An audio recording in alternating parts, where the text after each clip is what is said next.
All right, we're going to start with some big words. These are words in the original language when this was written, and I love using these because they can describe in a way that our English translations often haven't. And now you're not looking at that word at all. It's not even up there. And that's not the one either. There we go. That one. Fenwick. Here we go. That word is pronounced Heni. Heni, and it means here I am. And we found this in a passage of the Bible when a little boy was living in the temple. This little one had been an answer to prayer. His name was Samuel, and his mother made the promise after being blessed with him that she would return him to God. So when he reached a certain age, she allowed him to be raised in the temple, to be brought up in that education. And one night, this little boy was in bed and all of a sudden went running and woke the others and said, "I'm here, you called." And they're like, "We didn't call you, we didn't talk to you, just go back to bed." And this happened again. And then it happened again, and then they recognized, "Child, God is speaking to you, it's not us. This isn't us. God is calling to you, and you need to answer him." And this is the word, Heni, and it means here I am. But what the meaning of that word is goes far beyond just a simple, well, I'm right here. When Samuel spoke these words, this comes from 1 Samuel 3, verse 10, and it says this, "Then God came and stood before him exactly as before." And this wasn't a physical presence. This was something that this young child heard. But it says God came and stood right before him again, calling out, "Samuel, Samuel." And this time Samuel answered, "Speak. I'm your servant, ready to listen." That's a very different thing than just simply saying, "I'm right here." Because that's not letting you know that I'm prepared to fully listen. And that is the surrender. It was Samuel saying, "Fill me with everything you have to say. I'm out of the way. I'm fully here for you to use." That's the meaning of this word. So today, when we're talking about step 3 and you make that choice, when you've chosen God as your higher power, those can't just be words that you've said. This is the beginning of a radical life change because it's talking about an absolute and full surrender to God and his will in your life, no longer what you want. That's easy to do, isn't it? Don't we always want what God wants over us? So what does that look like? We live in a world where people are just filled with all kinds of go, go, go, got to earn it, got to do it, got to chase it endlessly. You're carrying your burdens. Anybody ever feel burdened by life, overwhelmed by all the responsibilities you feel on your shoulders? Anybody ever feel like if I could just control this or this person or get them to do this, it'd be a lot better for my life? Because that works great, doesn't it? Oh, yeah. Everybody around me does exactly what I want, so my life is simple. And the all famous, "I got this. I got this. I can do this. Don't worry about it. I'm good now." Because we, in recovery, have learned what that often leads to. It leads to chaos. It leads to a mess. It leads to a life that seems to be this rolling ball of, it's like the snowball going down the mountain. You've seen the cartoons, and at the end of it, it's collected trees and people and skis and ski poles that are all sticking out of it. Giant snowball, and life can feel that way, just a big tangled mess, and that leaves us in anxiety and worry and inaction, defeated, isolated, alone, bitter, angry, because if people would just do this, if My life would be easy if I could have what they have, all that stuff. But that's what doing it on your own gets you. So that's the point we've reached. You're perfectly able and allowed through free will, which is God-given, to remain in that. You can choose that if you want. But God's saying, I have something else for you. So maybe instead of carrying that really heavy load all by yourself, why don't you join me in my yoke? Imagine being yoked equally to Jesus. Do you really think it's going to make life harder to navigate? You know, Dave, I use you so often, but we're talking AA steps, so you're going to probably be mentioned a lot. He's often famously said, a problem shared is a problem cut in half. So you notice here that Jesus didn't say, I'm going to take it all for you so you can just skate on by easily. He says, I'm here to help you. When you're ready to stop going it alone and doing it yourself, when you think you got all the answers or know the way, when you're ready to put that down, that single yoke, I'm ready to do this with you. Equal partners, you still have things you have to do, but I'm right here to equip you to do it. Because so often we can think, well, I'm a Christian now and I made the decision, so life's going to be grand and easy. I thought that for maybe 30 minutes and suddenly realized this might not be all that grand or easy because I had a lot of self-will to fight. And maybe my ego took some pride in being able to carry that big load all by myself. Look at everything I can do by myself. As I'm bitter and angry about it, it was my choice to do it by myself.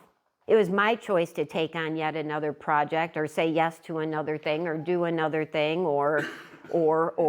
I chose all those things, right? And now I'm going to sit and complain about it and say, God, fix it for me.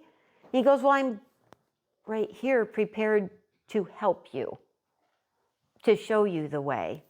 Just take my yoke and we'll do this together. We no longer try to make sure that we're the ones that determine the results, but we expect the results that God will bring. Where we're not worried about the finish line, we just have to navigate the journey with God, being directed by Him. And we're going to talk a little further about using that key of willingness, because it's like, how do you do this? Do you have to have it all right and ready to go and say, okay, God, I'm done with all this striving stuff. I am fully yours and I'm going to do it all right. I got this now. You and me together, bud. Here we go. Let's yoke up and go. We're still bringing our human self here. I know, Dave, you've seen a million of these, haven't you? A million. We still try to figure out how to be ourselves. Yoked to God. Jesus is like, hey, I'm in this yoke too. Stop pushing ahead without me. Stop trying to stand still while I'm moving forward. Let's walk side by side. All you need to do is be willing. God didn't say this has to be without struggle. God didn't say this has to be easy for you and you have to do it all right all the time. God didn't even say you have to understand me fully and then we'll be equally yoked. No, He just said be willing. Be willing to hear. Be teachable.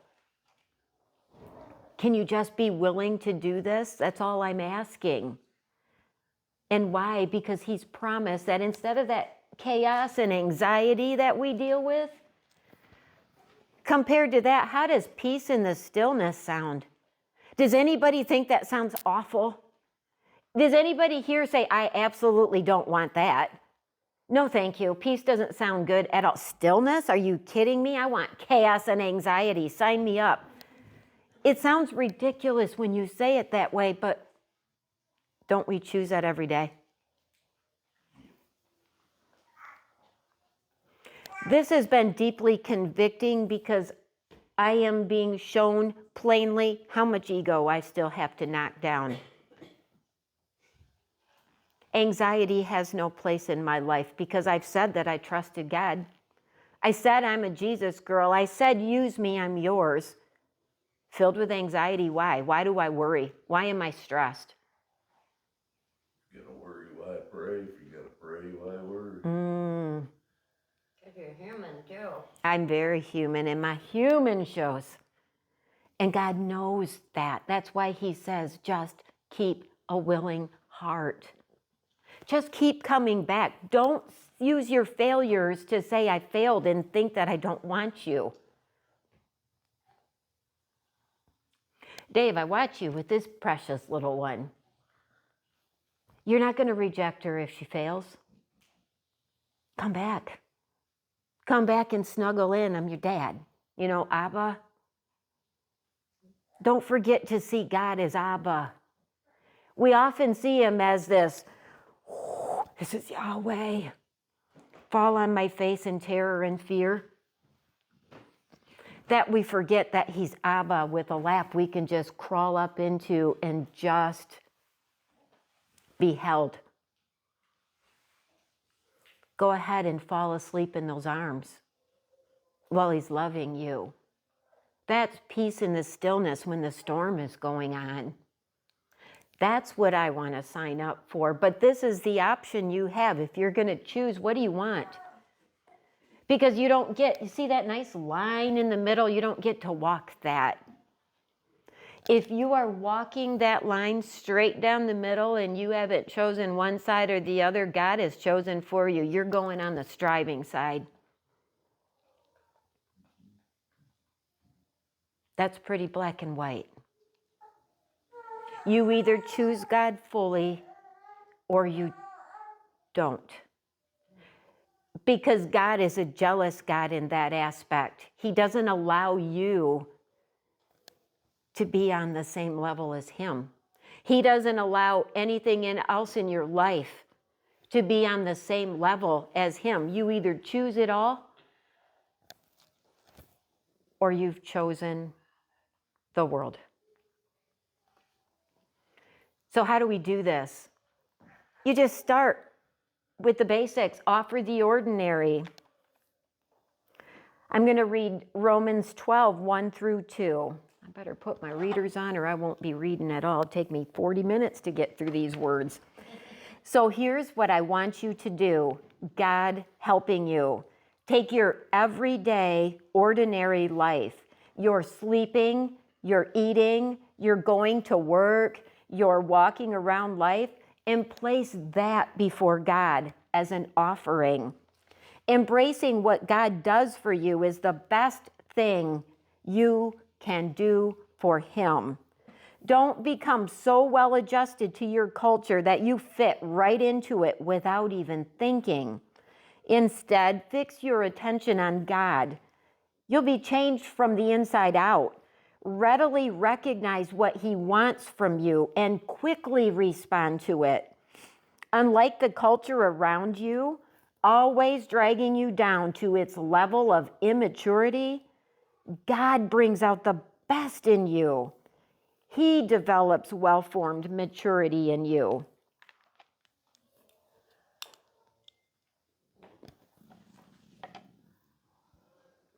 Oh, that sounds really good to me. So it's as simple as sleeping, eating, you're commuting, you're working, you know, those basics of life. Are you doing that for God joyfully? Because you don't have to do big, grand things. You don't have to change everything that you do in your life. You just have to shift it and say, God, I'm doing this because you've placed me here and brought me to this. You have a job that you hate? God, I'm not going to hate where you've brought me. You've brought me here. I'm going to come in here with a different attitude. I'm going to come in here with my head held high because I'm your child. And you have me here for a reason. I know my husband probably didn't enjoy his first job out of prison, scrubbing toilets and cleaning a car dealership for pennies. How many people would be so excited to wake up in the morning and do that? Rah, rah, rah. And that leads me to ask this: why is any job beneath us? Jesus washed feet. I'm not a foot person. That sounds awful to me. Having to sit with everybody's feet in my face all day, and then I have to touch them and hold them and wash them and make them clean and dry them off. Because my God did that for me. My gross, filthy, disgusting, dirty feet that have walked me through this life in places I shouldn't have been. Jesus is like, let me wash that for you. The very one who already died for me, and now you're going to do that? Yeah. Yes. Let me wash your feet. So what do we, oh, no, no, no, no. My feet are too dirty for you. No, they're not. No, they're not. So take your everyday life. You think it's boring?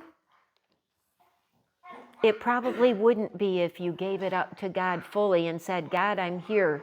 Use me. You know that word, Heni? Here I am. Bring that spirit everywhere you go. God, fill me when I go to this job.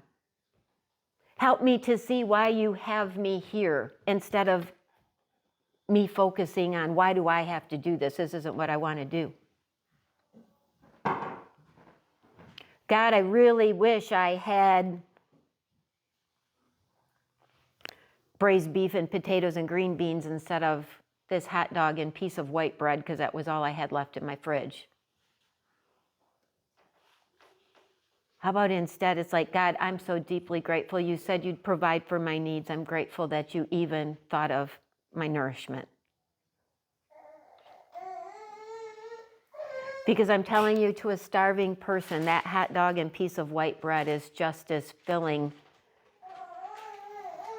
as prime rib.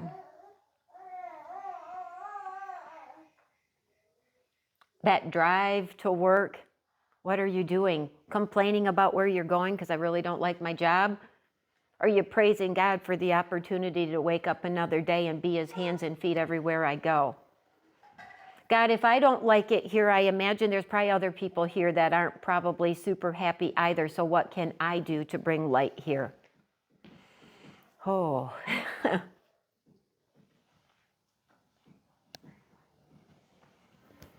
Walking around, running into the grocery store, getting gas. Judy, I saw you at the pump and got to wave. That was amazing. But how are we responding in those things? Are we disregarding all the people that we cross paths with because we're so filled with our busyness? I don't have time for an interruption. There's things I have to do and I can't have you taking up my valuable, precious time. My valuable, precious time, or is it God-given? Because if God has somebody crossing my path, that wasn't an accident. So what are we doing and thinking in those moments as we interact just in the most basic of ways? Thank you, God, for the opportunity. Thank you for the opportunity to wake up again in my home, to let my dogs outside and drink a cup of coffee and spend some time with my husband before we go for church. What are we doing with those moments? Are we celebrating and honoring and praising God? Are we filled with, we got to hurry and rush and do? How do we approach things? With joy?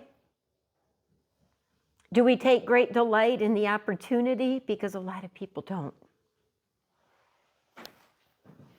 I have an empty chair there that represents so many people that don't have any of these opportunities to go to a job they don't like. It's not lost on me.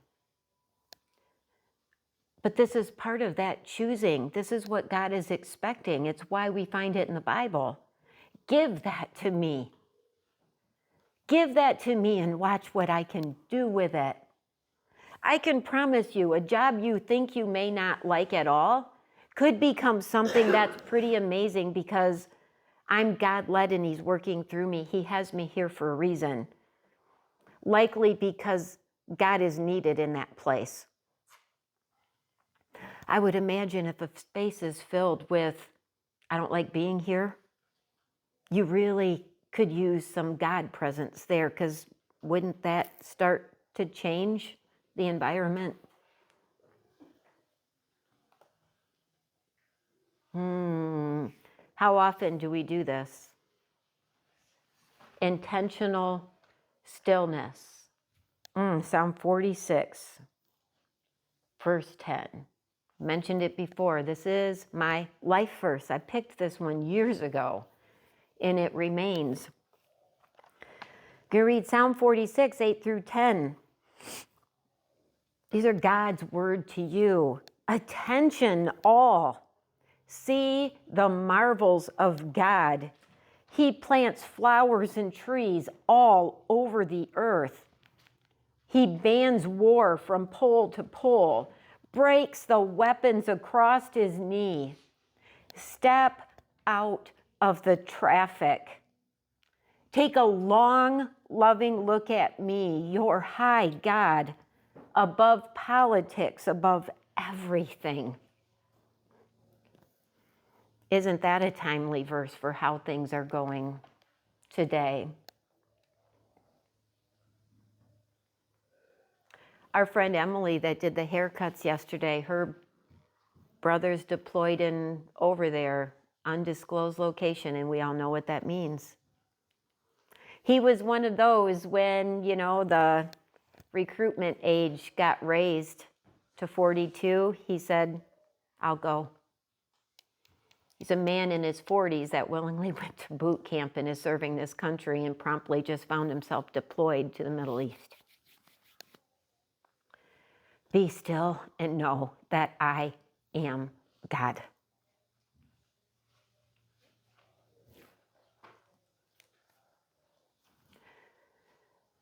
We live in a world that looks like it's on the verge of World War III. Things are not good out there. A year ago, this would have had me consumed with worry and fear. And not simply because I had a child there at the time,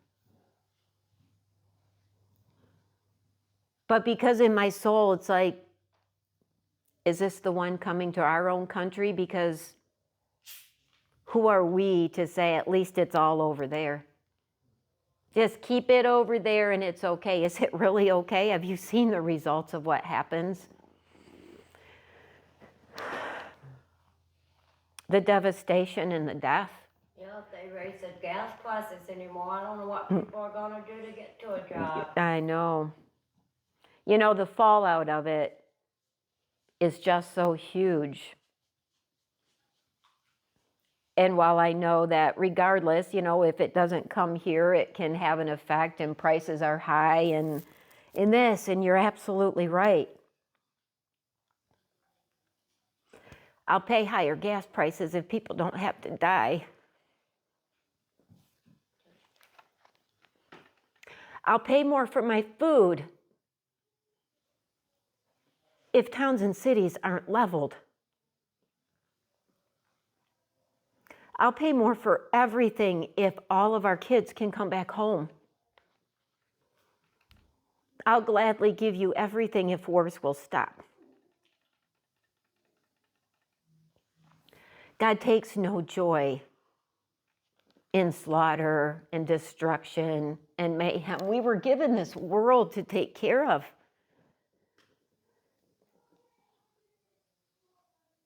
I look at some of these images and I looked at this bombed world, these decimated towns, the destruction in these beautiful countries.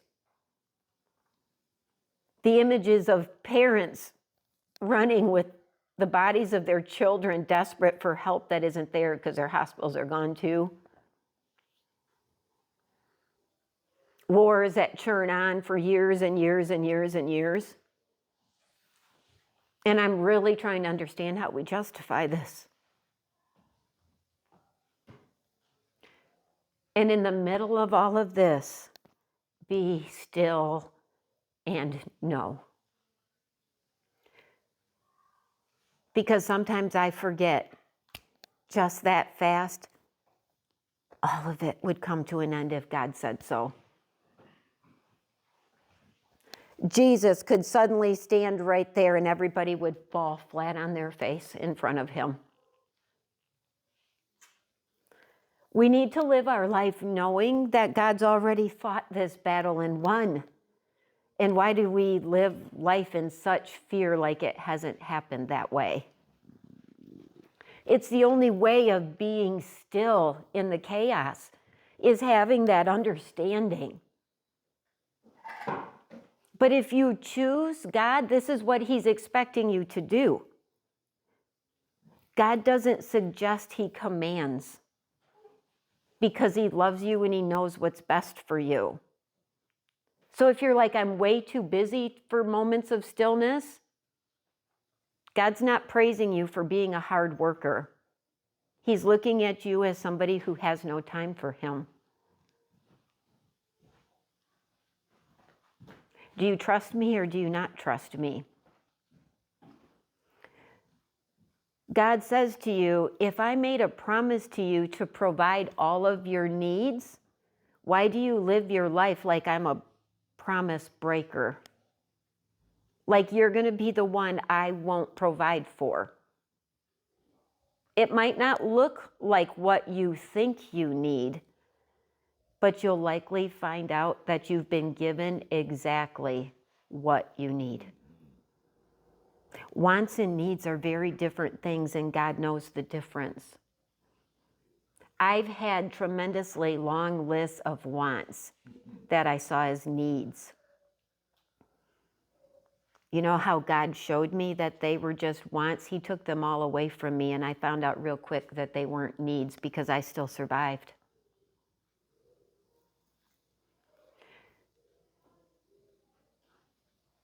Sometimes maybe we need to look at things that way when we feel like things are being taken from us. But God, but God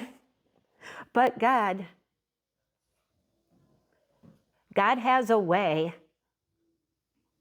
of bringing you to your knees before him if you need to be. Trust me, I know. I have been flattened before him because he brought me that much to the end of myself. There was nothing left but my life. And that's what he's asking for. Give that to me. The reason he demands stillness in your life, you know, that word so many people I think really hate, Sabbath. When's the last time you've taken an intentional Sabbath? And do you know what that means? Yeah, I took one the other day and it was awesome. Did nothing. Was that the pictures? Did you have a picture of your? Oh yeah, just did nothing. Beautiful. Said I'm not doing it. I need a day off. Did he talk to you? Well, you know what I mean? Yeah. He says you're right where you need to be, and Yes. he did throw a couple things to do for me. Mm-hmm. It was pretty cool because you said it, and I said, I almost sent you a deal. I'm taking my Sabbath. Yes. I just didn't show up to a meeting that day, you know. It was very. You gave it to God. You gave it to God.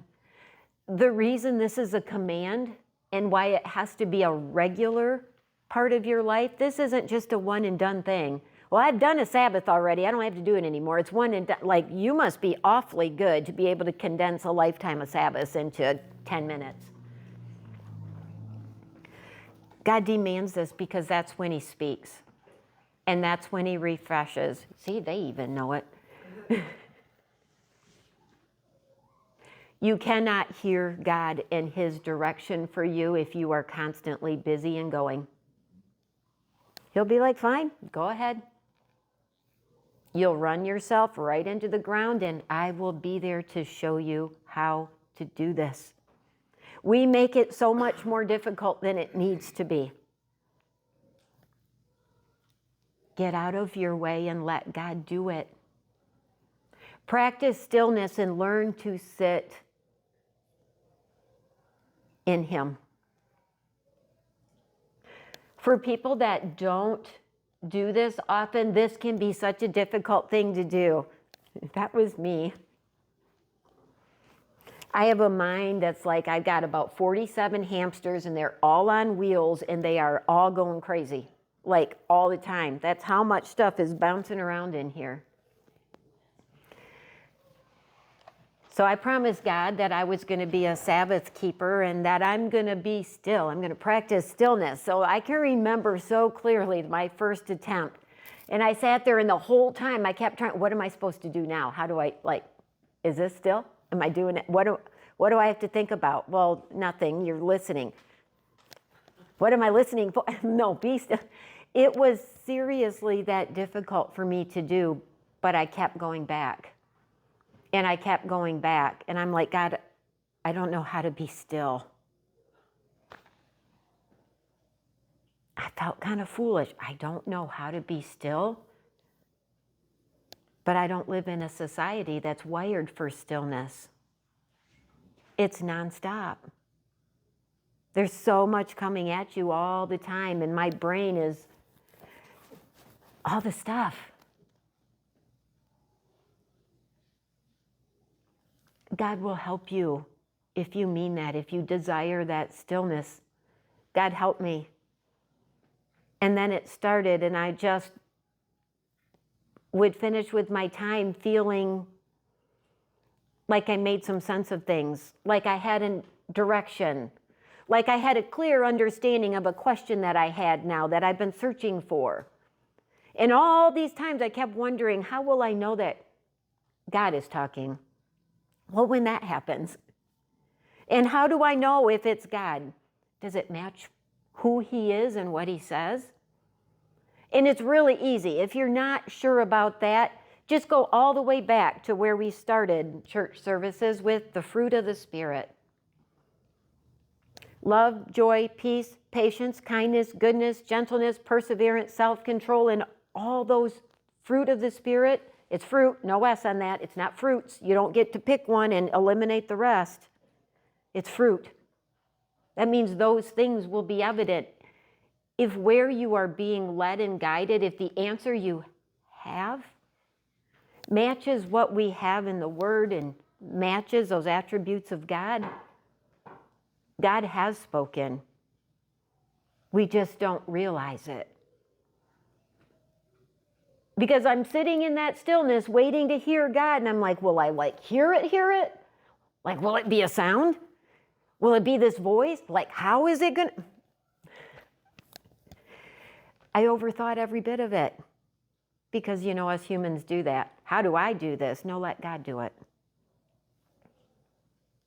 Show up again in that word. Remember, Heni, here I am. God, I'm here before you, ready for you to fill me and speak to me. And I am ready to do as you ask, no matter what that is. That's where it can be hard for us.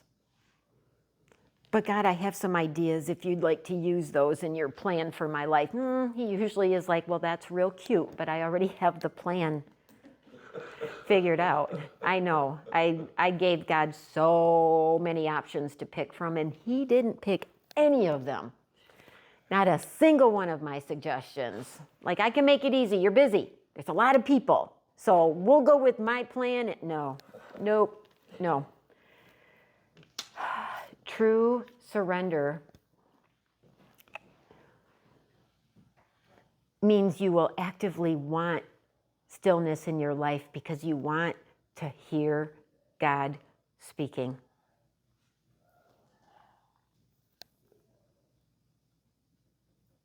I want to challenge you to really implement this with intent. Not when you can just cram it in, but maybe cram your busy schedule around God and not the other way around.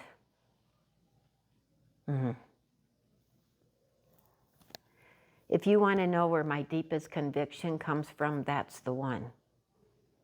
How are we approaching God? God, I have a few minutes at the end of my busy work week for you, so I'll tuck you in. Oh, shoot, something came up. I'll get to you. Or is it, God, you are firmly first in my life and the rest will fit?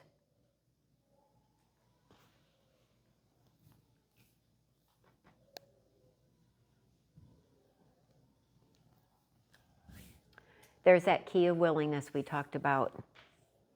And again, God's not expecting you to get it all right. The key to all of this is your willingness. Is your heart sincerely willing and desiring God and His will in your life? You're never going to be perfect. God didn't ask you to be perfect. If being perfect and doing it perfect was the way to salvation, trust me, it would say that in the Bible, and it doesn't. What is the way? Believe in my Son, Jesus, and what He did for you. And that's it. That is it. Believe in Jesus. Does it go on to say, understand every aspect? Like, you have to understand how Jesus could be completely God and completely human. And until you understand that, you won't go to heaven. I sure hope not, because nobody will go to heaven. There is no way our human minds can fathom that. Understand God fully, He wouldn't be God. If you can fully understand your God, you do not have a God in your life. We cannot. We are image bearers of Him. That means we simply strive to be as much like Him as we possibly can. It means that when we fail, we willingly get up, admit it, own it, and move on because we understand it's been forgiven. That sitting with your shame and your guilt that we often think is just so pious and humble, it isn't. It's everything but. It's arrogant and it's ego, and I hate saying that because it convicts me too. I have to purge shame and guilt from my life all the time. Because what did Jesus do on the cross for me? What did He do on the cross for you? So you could walk around in shame and guilt? No, so you could be free. Do we forget the free part of what He's giving us? He gave it freely so we could live freely. Why do we keep trying to live a life of rules and bondage? We try to make it fit in these boxes. It has to look like this, or it's wrong. I used to think like that, and guess what? I found out I was really wrong. I thought I knew how church should look. Very clear, defined boxes with all these rules and bylaws and structure of elders and deacons and protecting a denomination.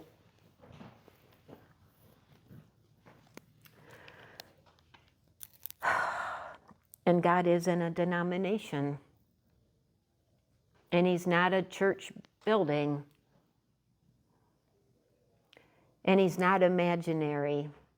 He is a spirit being who lives in His people who are the church. And He doesn't care that you're flawed. And He doesn't care that you're going to get it wrong. What He cares about is that you have a heart that longs for your Abba.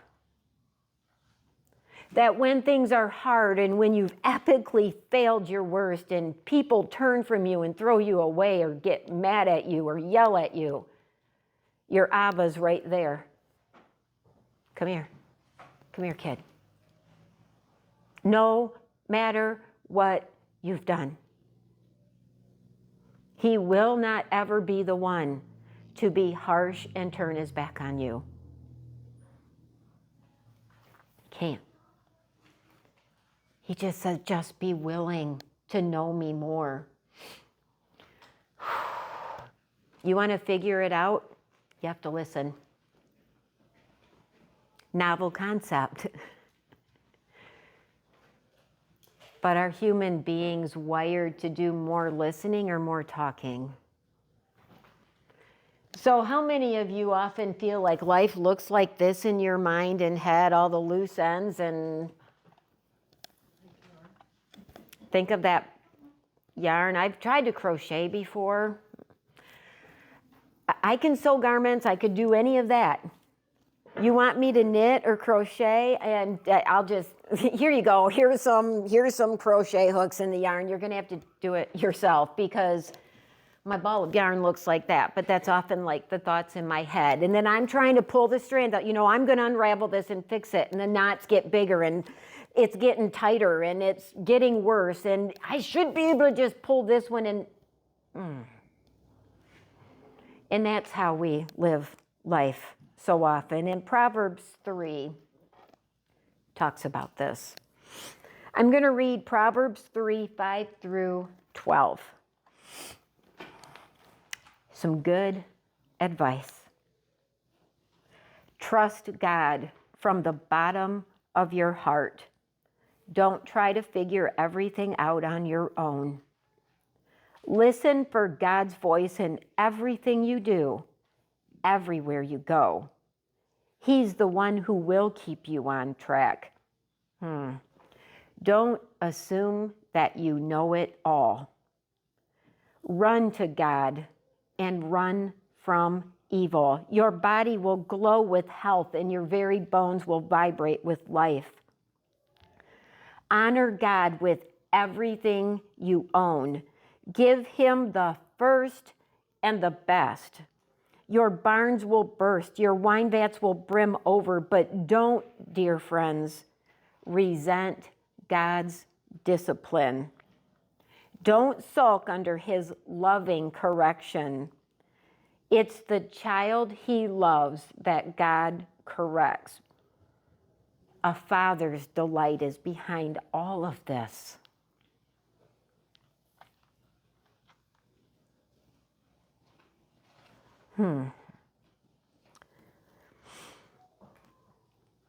Give him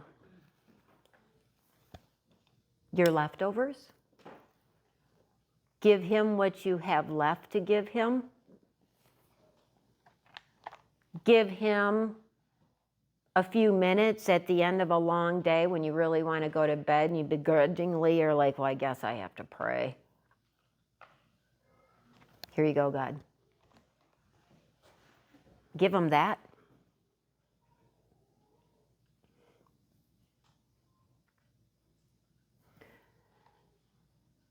Or is it him first?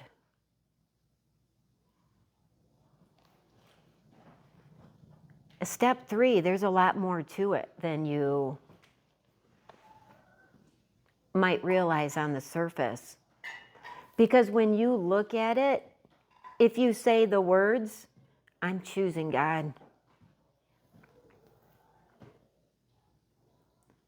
your life has to look a lot different.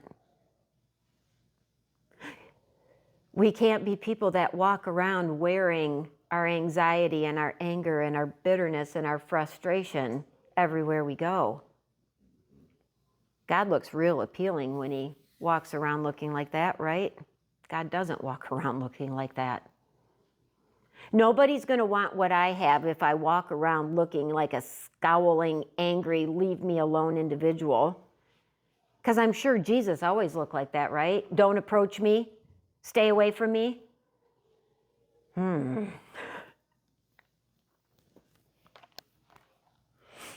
We have to give God our best. Not what we have left after we've given it to everything else we want to give it to. And that's going to really challenge some people in some places. It challenges me. What does it look like giving God my best? And does that mean my life has to look different in any way? I hope for most of us, no, not really. Maybe for some of us, I've got some changes to make. I do. To truly live a God-first life, it doesn't mean I'm going to start wearing potato sacks and, cover my hair and walk around all somber and always reading in the Bible and making sure I've got highlighters and underliners and sticky notes and all this stuff and, making sure I look appropriately miserable and long-suffering. I think about him when he walked the earth, all the evil that he Yes. encountered, because we encounter so much of it. And we're constantly fighting for our faith in Christ because of the evil. Yes. Can you imagine how much he must have went through? I think of that often. And it must have been as hard for him as it is for us. I'm so glad that you said that, because I think we so often think that, oh, it's so easy for Jesus, so he's fully God. Don't you think that made it infinitely harder to be fully human? It must have been. Imagine living a life where you truly never sinned. But he was human, just like us, meaning he felt everything that we feel. So live perfect for the rest of today and let me know how that went. Because that means your thoughts too. You'd have to sit still and become a statue. But then even my thoughts wouldn't be. But that's who he was, because he had to be to pay the price for us. Because humans had to pay for human failure. God doesn't punish himself because we sinned. He also had to take on humanity so he could be the sacrifice. I don't know how to even fully understand that.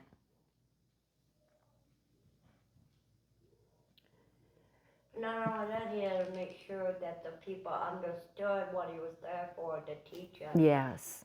To save Yes. them. And that's what we do today as his hands and feet. Thank you, Sheila. This Hineni, this isn't a one and done thing. Like, I'm choosing God. Glad that's done. Now moving on. Can't wait to hear about step 4. No, you get to do this every day.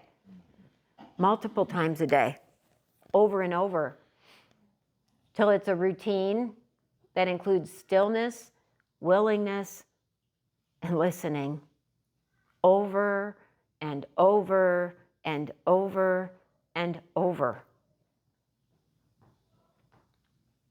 You have to give up control of self every single day. God, I am full of, I want to do it today. Here it is. Take it from me. I am ready to be used by you for whatever you call me to do.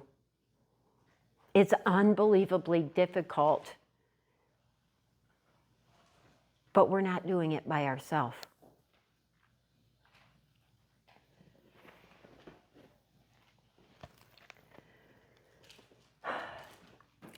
Going back to when we saw those two side by side that had that line in the middle separating them.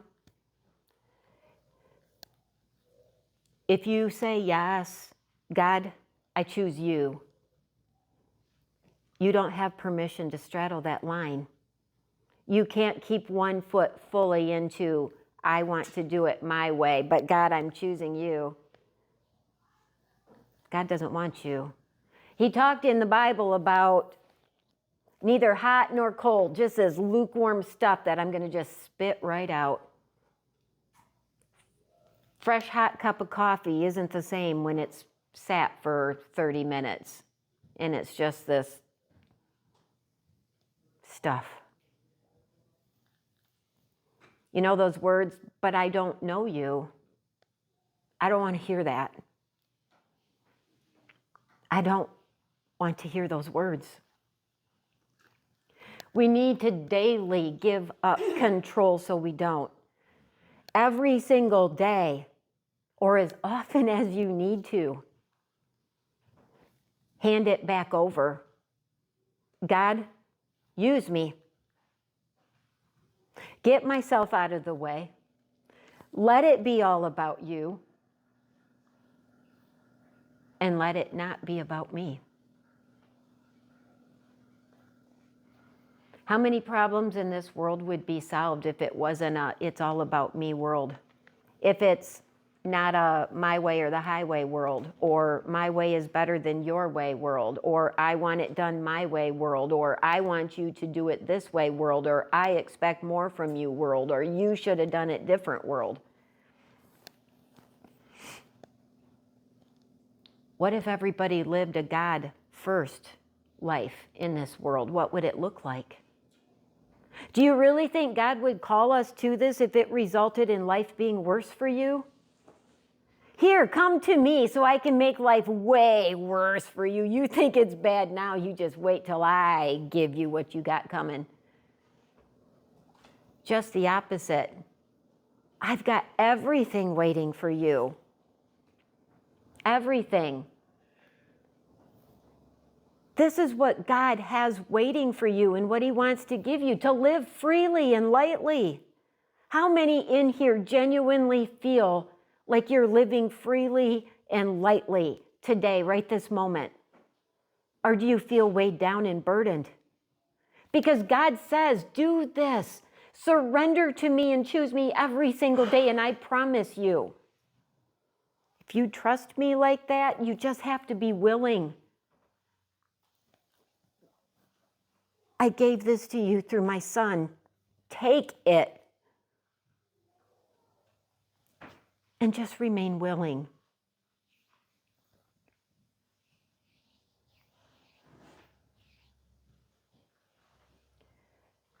For those who are just really struggling with these decisions, like, oh, do I believe all this? I want it. I want to believe it all. I have questions. I'm not sure.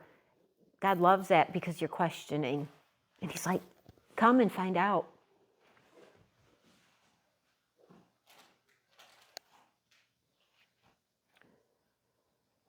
But in the spiritual aspect, when I look at step 3 and what it's asking,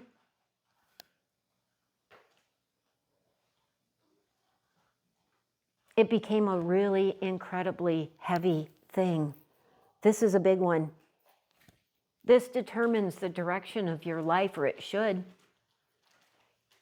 This is taking a stand saying, in spite of how I feel, I'm doing it God's way. That Here I Am reminds me of that song, Just As I Am. Isn't that a beautiful Come song? as you are, just as I am. Yes, it's beautiful. So whether you're on step 3 in recovery, or you're step 3 in life, this is not a decision that you can say yes to and not mean it, because God will hold you accountable for that. God's like, I heard you say yes, you're surrendering to me. I heard you say you're giving your life up to me. I heard you say the words that I am willing to be used by God. And you went home and didn't do any of that. You lived your life in absolute anxiety and fear. You lived scared all the time. You ran yourself ragged and worked yourself into the ground because, there's bills to pay. You think God doesn't know you have bills to pay? Do you think God doesn't know that our bodies require food? and shelter and clothing. Do you think God doesn't know that? Of course he does, because he created us. He knows exactly what we need. All of us sitting in this space have more than we need. We have a lot of wants filled also.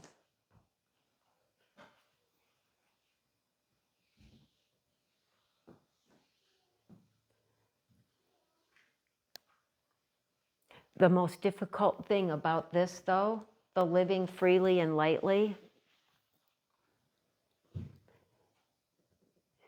is that you can have the expectation that you can do that in every life situation, and that's where the surrender comes. It wasn't an easy thing for me to wrap my head around when I'm like, but I have some pretty big losses in my life. Live free and lightly. I've got it. God, I spent 40 years trying to drink life away, to not think about things. Child, come to me. Live freely and lightly. God, I'm really worried about some people that I love dearly, and I want to fix things. God says, I have it handled. Live free and light. Live in joy in me, because I'm doing it. Because you know what? I don't expect you to fix it. I don't expect you to have the solution and the answers. I had it. I've already done it for you.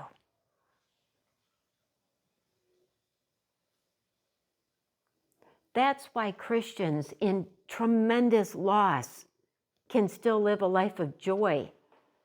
I see it in other cultures all over as they're facing horrors, the likes of which I can't imagine.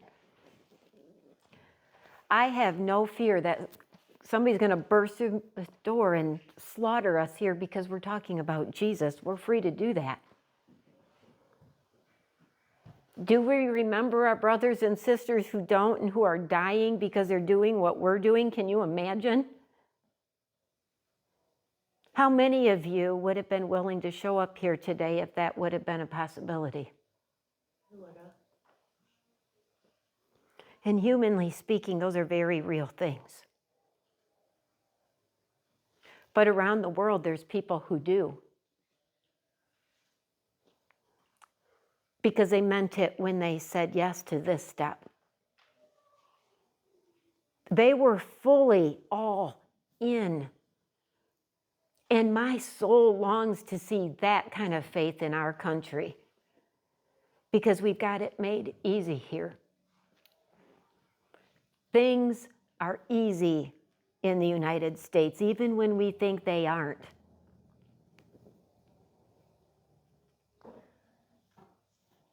It's not always going to be like this. God talked about it. It's going to get far worse and far more difficult to be his follower. My takeaway from this step 3 is do not move to step 4 until you firmly understood what this is requiring of you.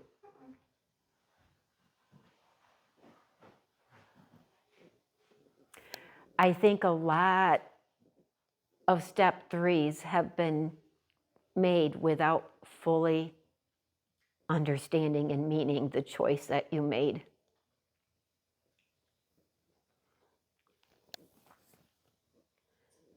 So take this information and sit in stillness with God this week and wait for his answers. If you haven't chosen him yet and you decide to, I am so unbelievably excited for you. I'm living, breathing proof of what happens when you say yes like that. Does it get bumpy? Oh, I can promise you it does. I'm battle worn. I've got scrapes and bumps and bruises, and saying yes, that's to be expected. But I'm starting to get an understanding of what freely and lightly means, because Wow. I find at the end of the day, I still have a foundation of joy in who I am because of Jesus to rest my head on.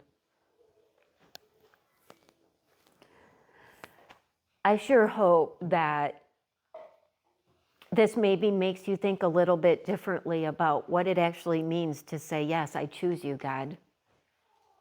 We're not just choosing God then because it's going to make our life easier, because we're going to get a fancy house and a bigger bank account and nicer clothes, and all my problems will just melt away because I chose what's behind door number 1. He doesn't operate that way. He has promised that it will be difficult, but he said his burden is light.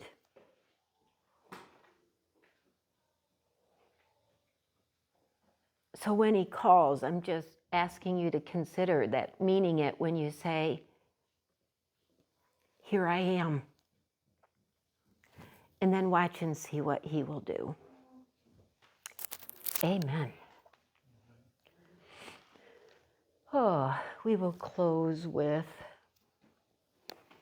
one last song and we will head on down to eat.